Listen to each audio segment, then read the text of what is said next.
Hey gang, we've traveled all the way down to sunny Florida to replace this little battery. Let's check it out.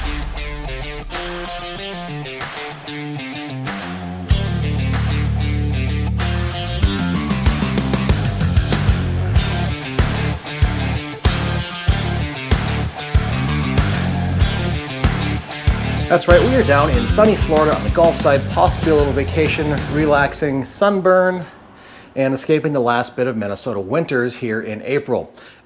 This battery, from what we know, is the original one. Well, the original one's in the car, but we don't want to have this thing fail when my folks are down here on vacation.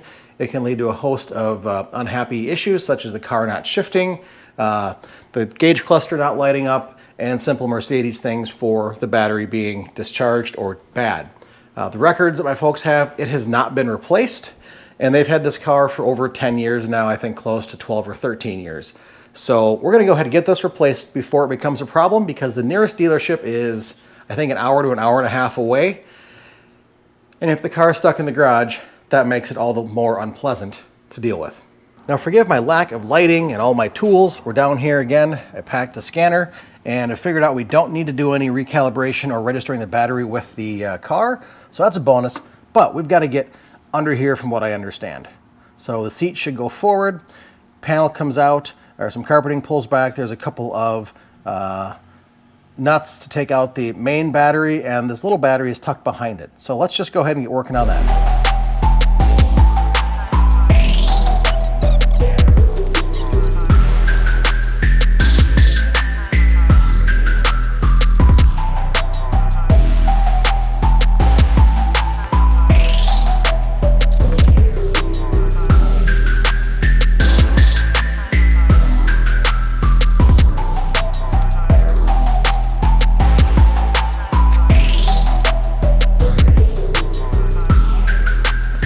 Alright, that is out for the time being.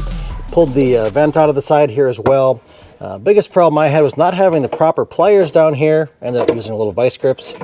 This is a little plastic rivet that holds the little tray down. Was problematic, but it is out and they will go back together. Now down here we have two, what looks like 15 or 13 mil nuts, and probably a 10 on the battery. So we have to get the battery removed. Carpeting kind of slides to the side. And then the Mercedes battery, the little accessory battery, is hiding way down here. Let me show you. Again, sorry for the lack of light in here, but down there is the auxiliary battery. So that's what we've got to dig out. Well, I found a light. Unfortunately, it's a halogen, so that's going to be unpleasant. Sorry, Dad, your presets are probably going away.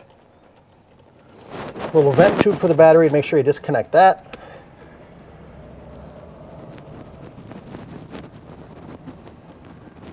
If you were smart, you'd maybe wear a pair of gloves that I don't have. Okay, battery's off. Tuck that off to the side so it doesn't magically get reconnected. And then we've got to get to the big battery in the back, but I think we can get these battery hold downs out first.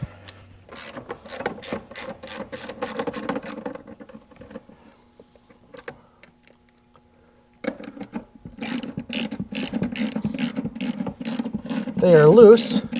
Now I've got to get the nuts out of there without losing them in the Narnia. So let me find something. I'm going to try the old trick of sticking a paper towel down here, and I just realized my head's kind of almost in your way. Sorry.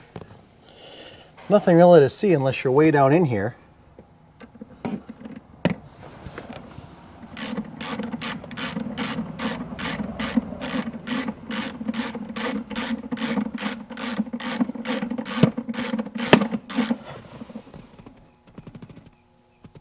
All right, we have one nut. Nut is out. Reach down here and pull out this tray. Maybe get a pliers. Hey, look, maybe this guy will work. or just not have giant meat hook hands. Where's my kid when you need him? He's in the pool, by the way.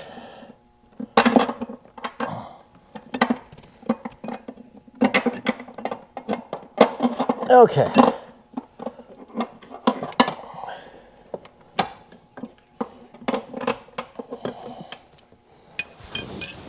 See if we can slide you back at all. Yes. A little more access to our positive terminal. All right. That is loose. Let's not lose our red cover. Oops. Let's get that out. Now the battery should lift up and out. It is heavy. It's a giant AGM. None of these Alphabet batteries. So they are not the lightest things in the world.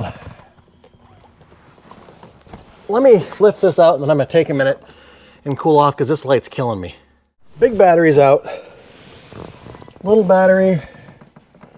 Can't see a whole lot over there. Got a little retainer that holds this guy in. Figure out, with my big head in your way, how to get that out. I think you've got this. Grab you. Disconnect the leads. And here's our old battery. Just as simple as that. I don't see any date codes on this. Maybe this 161111BB, who knows? But there it is. Let's go grab our new battery. Well, this new one has a code on of it of 250701. So I can quick do a little research and figure out what those are, but I'm guessing 2025, July 01, or January 7th. Maybe this one has been replaced. Who knows? Let me see if I can figure out what those two codes mean. All right, did some digging around, and it looks like the battery we took out of it was possibly, depending on how you read the codes or what you believe from online forums, from 2016 or from 2011.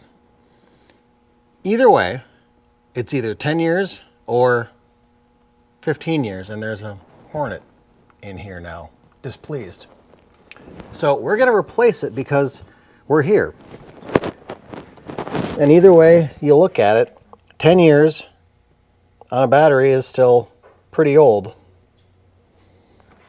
So we're going to go ahead, grab our new battery, take those terminal caps off, and reassemble it just like we took it out. One there. One there. Bend you back up. You're in place.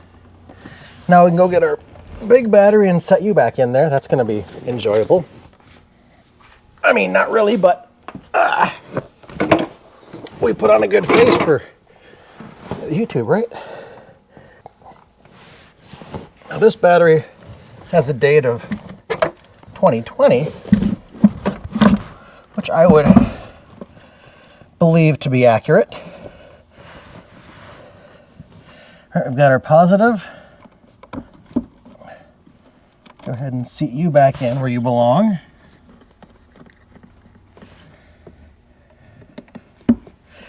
Okay. Tighten you back up. Actually, you're already tightened up.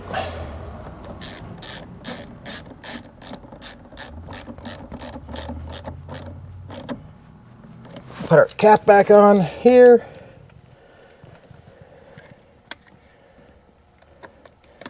There we go. Put our battery drain vent back in.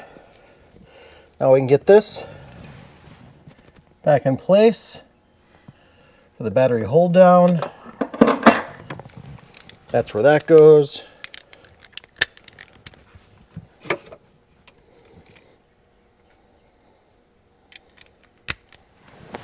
Let me get these tightened back up. We've got these plates to put back in, our vent our plate, our other plate, and our ground. Let me get those wired up and finish up, and you can see something other than the back of my head. Alrighty, go ahead and get our little plastic rivet back in place. Push you down. We have our carpeting to get back in place, just like that. And then our cover goes in place.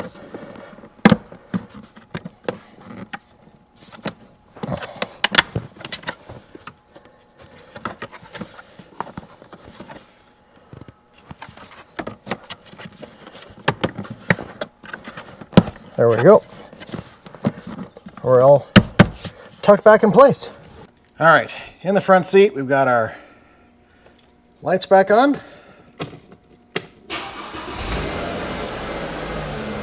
Fire's right up, nothing is unhappy and crabby at me.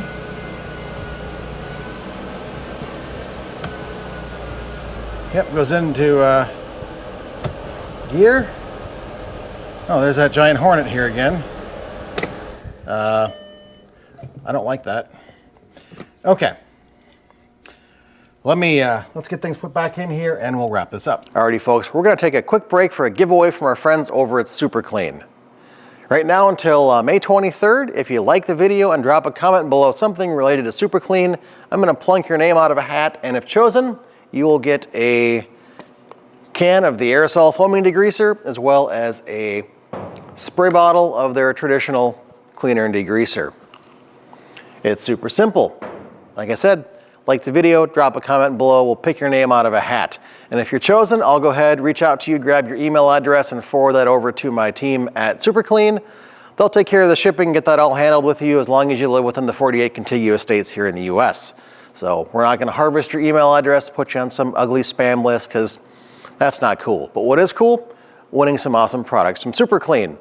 And if you haven't checked out their products, they've got other things too for the foaming cleaner in a spray bottle, as well as a wheel cleaner. So plenty of options to work on cleaning your vehicle, your RV, your boat, whatever the case may be. So thank you to Super Clean for supporting my channel. I've been working with them for a number of years now, and also the automotive creator space in general. Thank you, and now back to the video. Alrighty, well that wraps that up. A pretty simple thing, probably 30 minutes for me. Locating a few tools and getting the battery swapped out. So certainly something you can do at home by yourself. You don't need to go to a dealer for this, especially older cars. You don't need to have the battery registered or adapted to the vehicle. Newer cars, you do, but not in this case. So that's gonna wrap this one up, like I said, and I'm gonna go, I think, get in the pool with a cold snack. By the way, awesome job to Sixt for upgrading our rental down here for the week. Usually we've kind of migrated out of the minivan era and rented a X5, and I walked in, they're like, you want to borrow an X6 for a week? Heck yeah. Declined the X7 because didn't need anything that big, but always great to come down here, hang out with the folks for a while. They get to play with the grandkids and helping out mom and dad fix something on their car or computer, the house. Certainly well worth coming down. So till the next video, we're going to come back, like I say, after I'm back with this video and the sunburn goes away. Hopefully weather is on our side, get that Challenger content rolling again, get that done, moving out, and also more fun stuff coming. So till the next video, have fun, and we'll see you later. Bye-bye. Oh, one thing I forgot, the headliner is starting to droop on this, and we've tried a few options, some spray adhesives, but I think our only real option is to take the headliner out, flip it upside down, and then use our spray adhesive. If you've got any good techniques at home that don't require pulling out the entire headliner and all that joy that ensues, please let me know. It'd be really great to get this fixed up for them as well.